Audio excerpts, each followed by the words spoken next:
All right, so once upon a time, I had a job when I was a teenager where I had to deal with change, giving people change and stuff. And I wasn't very good at math.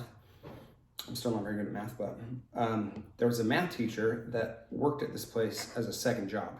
And he was trying to help me figure out the change part. And he said, why don't you just make the money do the change for you?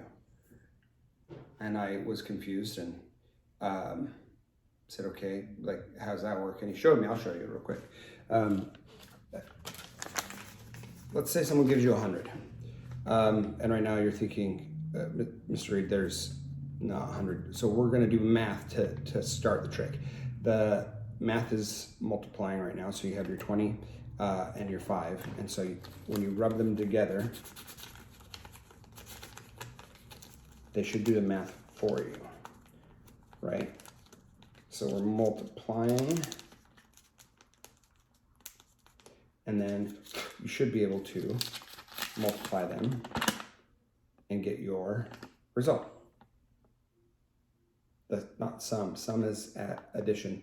Your product. That's right. Okay.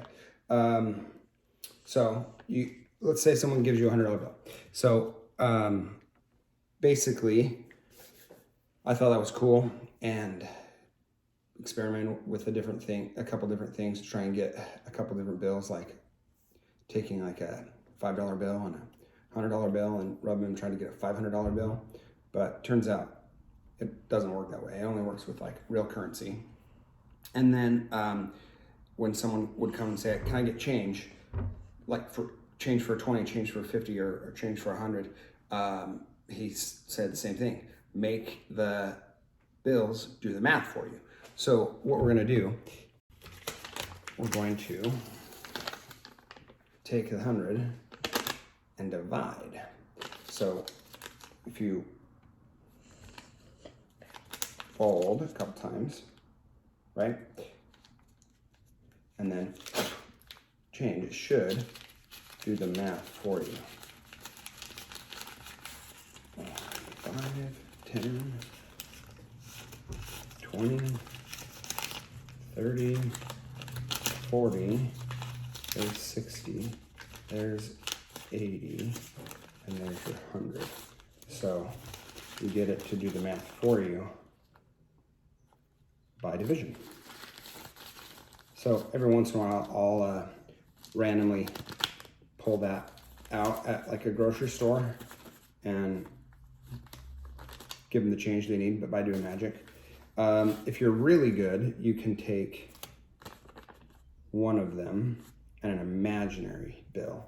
Like if you had a $5 bill and you're like, I wish I had a 20, so that I could make more money. So if you take, as long as it's a real bill, like a $3 bill doesn't exist, so that's not gonna work. But if you took a 20, like an imaginary 20, and then you held it up and then rubbed them together, right?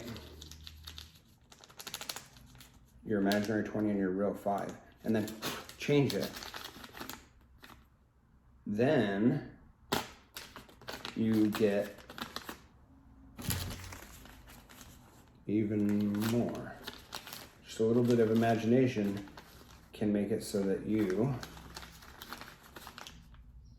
can make a lot of money. That's how magicians make money sometimes.